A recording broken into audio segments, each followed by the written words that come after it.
दोस्तों कहानी शुरू होती है और हम एक कॉलेज की ग्रेजुएशन पार्टी देखते हैं जहां चमन चौकड़ी नाम का एक लड़का पप्पू सुपांडी से कहता है कि भाई शालू शानदार ग्रेजुएशन के बाद हमेशा के लिए चली जाएगी और फिर वो किसी और से अपनी पिंकी पिटवाकर प्रेग्नेंट हो जाएगी और तुझे पहचानेगी भी नहीं, इसलिए तेरे पास बस यही मौका है उसे अपनी दिल की बात कहने का। वहीं हम पप्पू सुपांडी को देखते हैं जो यही सब बातें सोच सोच कर परेशान हो रहा था। आगे जब उसे ग्रेजुएशन की स्पीच देने के लिए बुलाया जाता है तभी पप्पू सुपांडी सभी को कहता है कि कॉलेज के स्टार्ट होने से लेकर ग्रेजुएशन तक मुझे बहुत कुछ करना था जो कर नहीं पाया, बहुत कुछ कहना था जो कह नहीं पाया, लेकिन आज मैं वो सब कुछ कहना चाहता हूँ। मैं कहना चाहता हूँ कि शालू शानदार मैं तुमसे बहुत प्यार करता हूँ। जो बात सुनते ही सभी लोग शालू शानदार को देखने लगते हैं। तभी उसकी एक सहेली उसे कहती है कि ये तो तेरी लेना चाहता है। पप्पू सुपांडी कहता है कि मैं शालू शानदार से तब से प्यार करता हूँ जब वो 7वीं क्लास में थी और छोटा भीम वाली कच्छी पहना करती थी। मैं शालू शानदार को तब से प्यार करता हूँ जब से मैंने उसे मैथ्स वाले टीचर का गन्ना चूसते हुए देखा था। मैं तुमसे प्यार करता हूँ शालू शानदार, लेकिन मैं तुम्हें कभी बोल नहीं पाया क्योंकि मेरी गीण में इतना दम नहीं था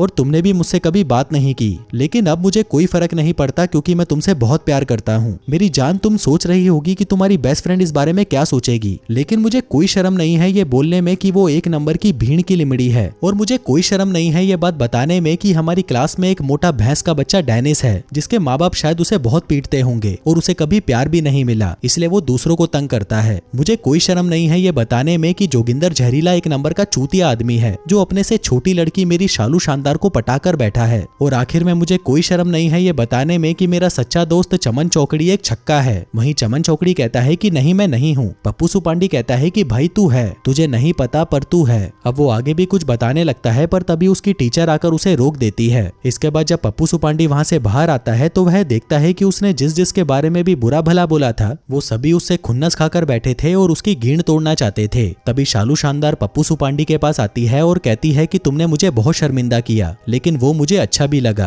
पप्पू सुपांडी कहता है कि मैं तो बस सच बोल रहा था। तभी शालू शानदार अपने कपड़े उतारने लगती है जो देखकर पप्पू सुपांडी का हथियार 90 डिग्री पर खड़ा हो जाता है। तभी चमन चौकड़ी वहां पर आता है और कहता है कि भाई मैं कोई छक्का नहीं हूँ। वहीं शालू शानदार वहां से जाने ही लगती है कि तभी पप्पू सुपांडी उसे कहता है कि आज रात को मेरे घर पर एक छोटी सी पार्टी है, अगर तुम आओगी तो मुझे बहुत अच्छा लगेगा। कॉलेज के बाकी लोग भी वहां पर आ रहे हैं, वहां पर खाना होगा, दारू होगी और हम सभी खूब मस्ती करेंगे। शालू शानदार कहती है कि ठीक है, मैं सोचकर बताऊंगी। पप्पू कहता है कि मेरा एड्रेस लिख लो, शमशान घाट के पीछे शैतान गली, मकान नंबर 33984। पर तभी वहां पर शालू शानदार का बॉयफ्रेंड जोगिंदर जहरीला आता है और पप्पू सुपांडी को दबोच लेता है। कहता है कि भीसड़ी के मेरी बंदी को पेलना चाहता है, अब तू मरने के लिए तैयार हो जा। जो कहकर वो उसे नीचे गिरा देता है और कीड़े की तरह मसलने लगता है। लेकिन इसी दौरान वहां उनकी टीचर आ जाती है और कहती है कि यहाँ पर ये सब नहीं चलेगा, अगर तुम्हें इसकी गीण तोड़नी है तो कॉलेज के बाहर जाकर तोड़ो। जोगिंदर जहरीला कहता है कि इसको तो मैं बाद में देख लूंगा। जो कहकर वो चला तो जाता है, लेकिन जाते जाते वो उसे इशारे में कहता है कि मैं तेरा हथियार काट दूंगा। इसके बाद जब वो दोनों वापस घर जा रहे थे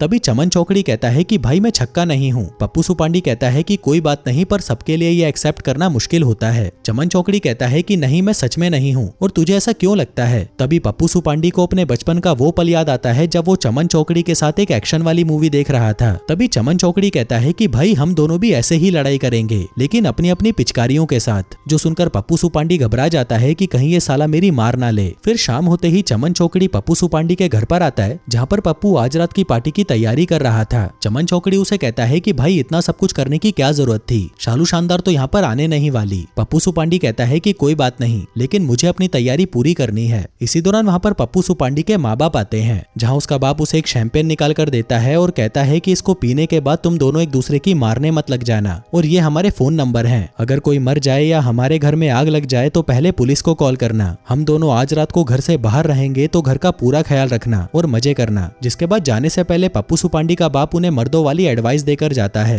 कहता है कि मेरे कबड़ के ड्रॉर में बाल छतरी के 20 पैकेट पड़े हैं, अगर किसी भी लड़की की पिंकी बजाने का मन करे तो बाल छतरी का इस्तेमाल जरूर करना। जो कहकर वो वहाँ से चला जाता है। फिर थोड़ी देर बाद वो दोनों बाहर जाकर शालू शानदार के आने का इंतजार करने लगते हैं। चमन चौकड़ी कहता है कि कोई फायदा नहीं है, शालू शानदार यहाँ पर कभी नहीं आएगी। पर तभी एक कार उड़ती हुई उनकी तरफ आने लगती है, जिसको देखकर वो लोग समझ जाते हैं कि इसे शालू शानदार ही चला रही होगी। तभी कार में से शालू शानदार अपनी 2 सहेलियों के साथ वहां पर आती है, जो कि दिखने में ऐसी माल लग रही थी कि पप्पू सुपांडी का उसे देखकर फिर से खड़ा हो जाता है। वहीं चमन चौकड़ी कहता है कि अब तो इनको बजाना ही पड़ेगा। तभी शालू शानदार बताती है कि ये अपने बंदे का मुंह में ले रही थी, इसलिए हम लोग लेट हो गए। तो बताओ कहाँ पर है पार्टी। पप्पू सुपांडी कहता है कि यहाँ इसी लोकेशन पर, जल्दी से अंदर आ जाओ, अंदर पार्टी पार्टी चल रही है बहुत भयंकर। लेकिन जब वो तीनों अंदर जाती हैं तो उन्हें वहां पर कोई आदमी तो क्या उनके झांट का बाल भी दिखाई नहीं देता। शालू शानदार पूछती है कि हम लोग कहीं जल्दी तो नहीं आ गए, जिस पर उसकी सहेली कहती है कि नहीं, इन चूतियों की पार्टी में कोई आया ही नहीं। लेकिन फिर वो लोग सोचती हैं कि अगर आ ही गए हैं तो चलो कुछ खा पी लेते हैं। लेकिन अंदर आते ही शालू शानदार को जोगिंदर जहरीले का कॉल आ जाता है। तभी जेनिफर कहती है कि मुझे बियर चाहिए। चमन चौकड़ी कहता है कि हमारे पास शैंपेन है। जेनिफर कहती है कि नहीं यार, शैंपेन पीने के बाद मुझे मरवाने का मन करता है। लोला कहती है कि तेरा तो पानी पीने के बाद भी मरवाने का मन करता है। जो सुनकर चमन चौकड़ी को लगता है कि शायद ये दोनों अपनी पिंकी पिटवाने की बात कर रही हैं। इसलिए वो भागते हुए पप्पू सुपांडी के बाप के बेडरूम में जाता है और उनके ड्रॉर में से बाल छतरी का पूरा पैकेट निकाल लेता है। वहीं नीचे शालू शानदार अभी भी जोगिंदर जहरीले से बात कर रही थी और अपना पप्पू सुपांडी उस शैंपेन की बोतल को खोलने की कोशिश कर रहा था। तभी चमन चौकड़ी बाल छतरी लेकर नीचे आता है और पप्पू को इशारे करने लगता है। वहीं पप्पू सुपांडी जैसे ही उस बोतल का ढक्कन खोलता है, वो ढक्कन सीधा जाकर उसके मुंह पर लगता है और वो नीचे गिर जाता है। शालू शानदार ये देखकर उसके पास आती है और कहती है कि मुझे थोड़ी बर्फ चाहिए। लेकिन सारी बर्फ खत्म हो चुकी थी तो चमन चौकड़ी के हाथ में जो भी ठंडा लगता है वो उसे दे देता है। शालू शानदार उसे पप्पू सुपांडी के मुंह पर लगाती है ताकि उसका मुंह सूज ना जाए, पर क्योंकि उसकी पिंकी पप्पू सुपांडी के हथियार पर थी इसलिए पप्पू सुपांडी का हथियार खड़ा हो जाता है और वो शालू शानदार की गुलाबी में जाने की कोशिश करता है। लेकिन तभी शालू शानदार को इसका पता चल जाता है तो वह जल्दी से उसके ऊपर से उड़ जाती है। जिसके बाद वो अपनी सहेलियों को बताने लगती है कि इसकी पिचकारी तो खड़ी हो गई थी, लेकिन वो छोटी सी है, बहुत छोटी सी।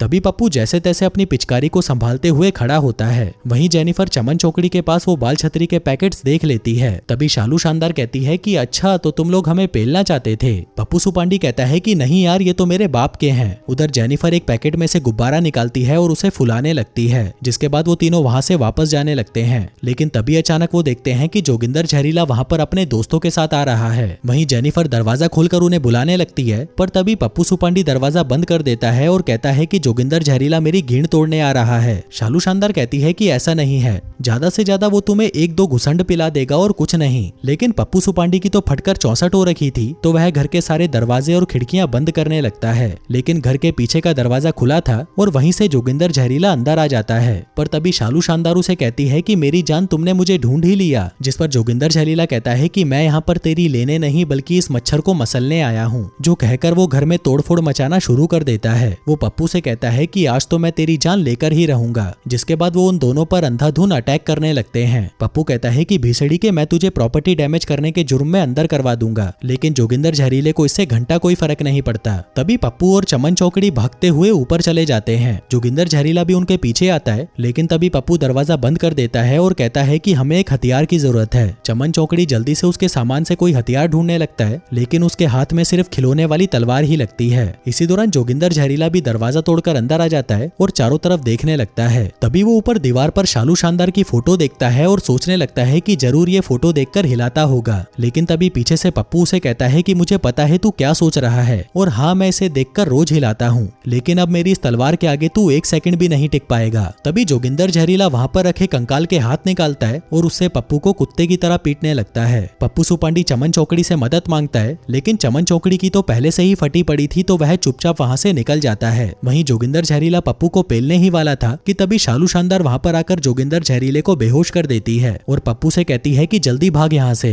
तभी पप्पू खिड़की से बाहर आता है और देखता है कि चमन चौकड़ी छत के पाइप से लटका हुआ है। कहता है कि भाई प्लीज मुझे बचा ले, मेरी घींड फट रही है। लेकिन तभी वो पाइप टूट जाता है और चमन चौकड़ी सीधा नीचे जाकर गिरता है। उधर जोगिंदर जहरीले को भी होश आ चुका था, जिसके बाद वो उसी की तलवार से उसे नीचे गिरा देता है। हम देखते हैं कि पप्पू के चेहरे की तो बुरी तरह लग चुकी थी। वो चमन चौकड़ी के पास आता है और कहता है कि भाई वो लोग आते ही होंगे, जल्दी निकल यहाँ से। और तभी वो तीनों भी वहाँ पर आ जाते हैं। वहीं पप्पू मदद मांगते हुए बाहर भागने लगता है, पर तभी शालू शानदार अपनी गाड़ी उड़ाती हुई आती है और पप्पू को टक्कर मार देती है। कहती है कि तुम पागल हो क्या, फुटपाथ भी कोई खड़े होने की जगह है, यहाँ पर तो गाड़ी चलाते हैं। पप्पू कहता है कि शायद मैं ही चूतिया हूँ जिसको इस बारे में नहीं पता। तभी चमन चौकड़ी भी भागता हुआ वहाँ पर आता है और वो सभी उन तीनों बदमाशों के वहाँ पर आने से पहले ही वहाँ से निकल जाते हैं। वहीं वो तीनों उनका पीछा करने लगते हैं, लेकिन वो उन्हें पकड़ नहीं पाते। वहीं शालू शानदार अंधी लोड़ी की तरह सड़क पर गाड़ी भगा रही थी, जिसे देखकर पप्पू की फटने लगती है और वो कहता है कि हमारे पीछे कोई नहीं है तो क्या तुम गाड़ी धीरे चला सकती हो।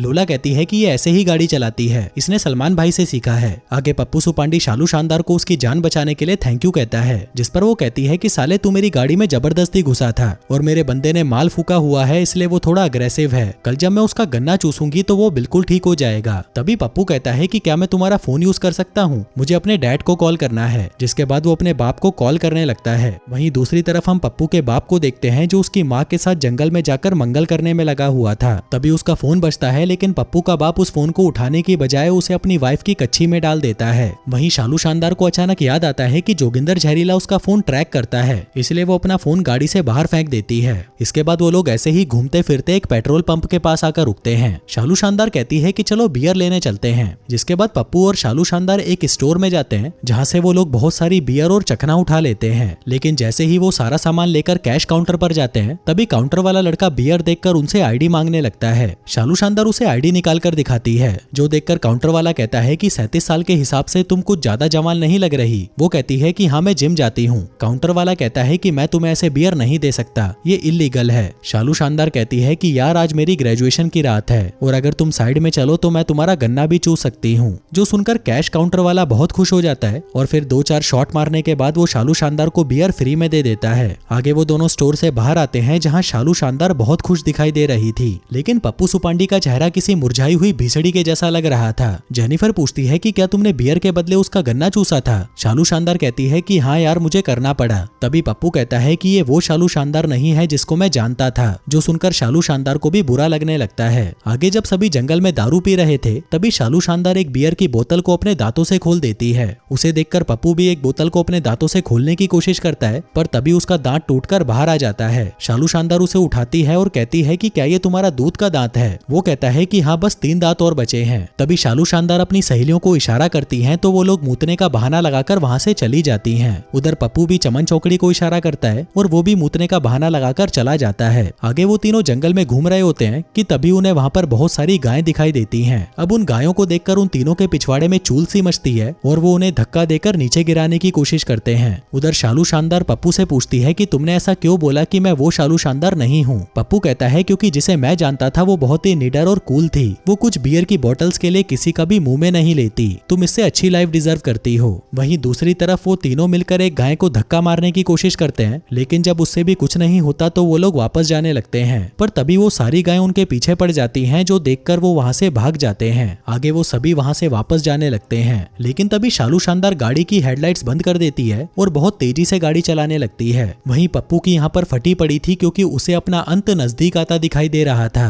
और तभी वो लोग किसी दूसरी कार से जाकर टकरा जाते हैं। आगे वो देखते हैं कि उस कार में से एक नंगा आदमी बाहर आता है और फिर एक औरत बाहर आती है। पप्पू कहता है कि ये तो मेरे मॉम डैड हैं। उधर पप्पू का बाप उन लोगों को देखने की कोशिश करता है। पप्पू कहता है कि मुझे अपने बाप से जाकर बात करनी होगी, लेकिन शालू शानदार उसे वहीं रोक देती है और वो लोग गाड़ी घुमाकर वहां से चले जाते हैं। इसके बाद वो सभी शालू शानदार की बेस्ट फ्रेंड की पार्टी में जाते हैं। पप्पू कहता है कि ये वो लड़की तो नहीं है जिसको मैंने भीड़ की लिमड़ी बोला था, जिस पर शालू शानदार कहती है कि तुम उसकी चिंता मत करो, शायद वो कमरे में अपने बॉयफ्रेंड का गन्ना चूस रही होगी। जिसके बाद वो सभी उस घर के अंदर आ जाते हैं। आगे जब पप्पू शालू शानदार को वहां पर दूसरे लड़कों से बातें करता हुआ देखता है तो उसे बहुत जलन महसूस होने लगती है। जिसके बाद जब वो दारू लेने के लिए अंदर जाता है तभी उसे वहां पर डेनिस दबोच लेता है और उसे कमरे के अंदर ले जाता है। पप्पू कहता है कि हाँ भाई ठीक है, मुझे पता है कि तू मेरी गींड तोड़ने वाला है क्योंकि मैंने तुझे भी बहुत कुछ उल्टा सीधा बोला था। पर तभी अचानक डेनिस रोने लगता है और उससे पूछता है कि तुम्हें कैसे पता चला कि मेरा बाप मुझे बचपन में पीटा करता था। जो कहकर वो रोते हुए उसे गले लगा लेता है। पप्पू उसे संभालने की कोशिश करता है, तभी डेनिस उसे कहता है कि तुमने मेरे सिर से एक बहुत बड़ा बोझ कम कर दिया, आगे से तुम्हें जब भी कोई मदद चाहिए हो तो मुझे याद करना। जो कहकर वो उसे फिर से गले लगा लेता है। इसके बाद जब पप्पू और चमन चौकड़ी भूखों की तरह खाना बटोर रहे थे तभी वहाँ पर एक लड़की लिंडी और उसकी दोस्त सिंडी आती है।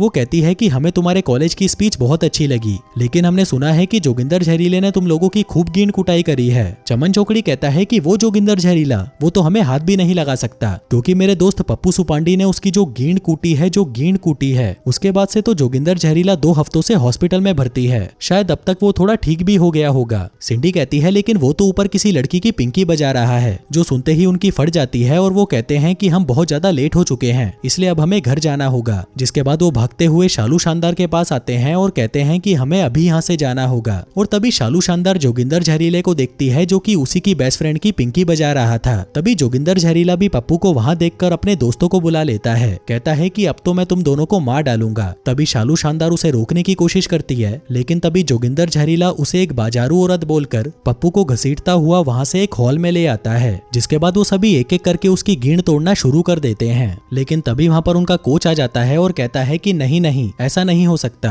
तुम दोनों को बराबरी का मौका मिलना चाहिए। तो नियम बिल्कुल सिंपल है, जो आदमी पहले अधमरा हो जाएगा वो ये गेम हार जाएगा। चलो अब लड़ाई शुरू करो। वहीं पप्पू, जिसकी पहले ही टट्टी निकल चुकी थी, वो जोगिंदर जहरीले से कहता है कि भाई तू जीत गया, तुझे तेरी बंदी मिल गई और सबके सामने मेरी बेइज्जती भी हो गई, और ये ले मैं तुझसे माफी भी मांग लेता हूँ। पर तभी जोगिंदर जहरीला उसे घुसंड देता है, जिससे पप्पू की बत्तीसी हाथ में आ जाती है। जोगिंदर जहरीला कहता है कि अब तो मैं इसे जान से मार दूंगा, लेकिन तभी वहाँ पर डेनिस आ जाता है और उन सभी के साथ साथ उनके कोच को भी मच्छर की तरह मसल देता है। लेकिन तभी जोगिंदर जहरीला फिर से खड़ा हो जाता है और इस बार वो डेनिस को मारकर चित्त कर देता है। इसके बाद वो पप्पू को पकड़कर फिर से मारने लगता है कि तभी शालू शानदार वहाँ पर जोगिंदर जहरीले की गाड़ी ले आती है, जिसके बाद वो सभी उसमें बैठकर वहाँ से निकल जाते हैं। आगे वो लोग वहाँ से उनके कॉलेज में पहुँच जाते हैं, और क्योंकि शालू शानदार हेड चीयर लीडर हुआ करती थी तो उसके पास कॉलेज की एक एक्स्ट्रा चाबी पड़ी हुई थी। वहीं पप्पू सुपांडी का मूड खराब था, इसलिए सभी लड़कियां मिलकर उसे चीयर लीडिंग वाला डांस दिखाने लगती हैं, जिसके बाद वो तीनों नहाने चली जाती हैं। चमन चौकड़ी कहता है कि भाई वो नहाने जा रही हैं, चल हम भी चलते हैं।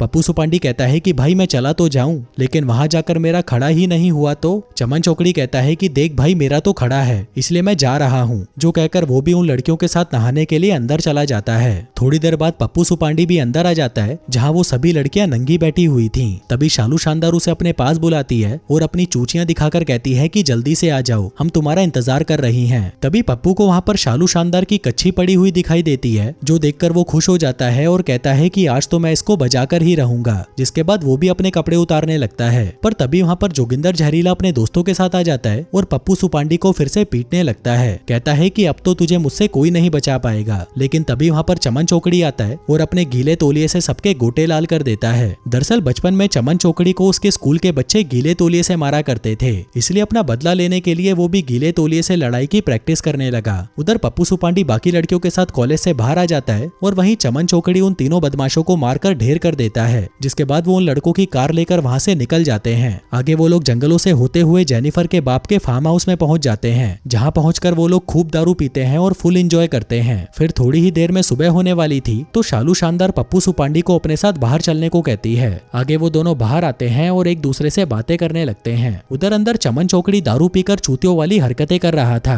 तभी जेनिफर कहती है कि तुम तो बिल्कुल छक्के लग रहे हो। चमन चौकड़ी कहता है कि नहीं मैं छक्का नहीं हूँ। लोला कहती है कि ठीक है, फिर हमें प्रूफ करके बताओ, तुम्हें हम दोनों की पिंकी बजानी पड़ेगी, वो भी एक साथ। चमन चौकड़ी ये सुनकर खुश हो जाता है और कहता है कि ठीक है मैं तैयार हूँ। वहीं बाहर सनराइज हो चुका था। शालू शानदार पप्पू से पूछती है कि क्या तुम मेरी फोटो देखकर हाथ गाड़ी चलाते थे। पप्पू कहता है कि हाँ यार, तुम्हारी पिंकी तो मुझे कभी मिल नहीं सकती थी, इसलिए मैं हाथ गाड़ी से ही काम चला लिया करता था। तुम बताओ जोगिंदर जहरीले का गन्ना चूसकर तुम्हें कैसा लगता है। शालू शानदार कहती है कि मैंने बहुत लड़कों के गन्ने चूसे हैं और सभी के लगभग एक जैसे ही लगते हैं। पप्पू सुपांडी कहता है कि मेरा बहुत बड़ा है, इतना ज्यादा बड़ा कि तुम झेल भी नहीं पाओगी। शालू शानदार कहती है कि फिर तो मुझे लेकर देखना ही पड़ेगा। वहीं अंदर वो दोनों लड़कियां चमन चौकड़ी से कहती है कि पहले तुम लोला की आगे से लेना और फिर जेनिफर की पीछे से, क्योंकि उसे घोड़ी बनना बहुत पसंद है। जिसके बाद वो उसे अपने साथ बेडरूम में ले जाती हैं, जहाँ पर वो तीनों दबा दबाकर मजदूरी करने लगते हैं। दूसरी तरफ पप्पू शालू शानदार से कहता है कि मैं प्रिंसटन यूनिवर्सिटी जा रहा हूँ और शायद इसके बाद हम दोनों कभी नहीं मिल पाएंगे। शालू शानदार कहती है कि मैं तो यहीं पर रहूंगी, क्योंकि ना तो मैं पढ़ाई में अच्छी हूँ और ना ही मुझसे कोई जॉब हो सकती है। मैं बस ऐसे ही इधर उधर मुंह मारकर काम चला लूंगी। पप्पू सुपांडी कहता है कि ऐसा मत कहो, तुम बहुत ही स्पेशल हो, तुम्हारी जैसी इतनी खूबसूरत लड़की कोई हो ही नहीं सकती, इसलिए किसी के आगे झुकना नहीं तो वो पीछे से तुम्हारी मार कर चला जाएगा। शालू शानदार को उसकी बातों पर हंसी आने लगती है, जिसके बाद वो दोनों एक दूसरे को चूसना शुरू कर देते हैं। आगे वो सभी पप्पू सुपांडी को वापस उसके घर छोड़ देते हैं, जहाँ अपने बेटे की ऐसी हालत देखकर उसकी माँ तो घबरा जाती है।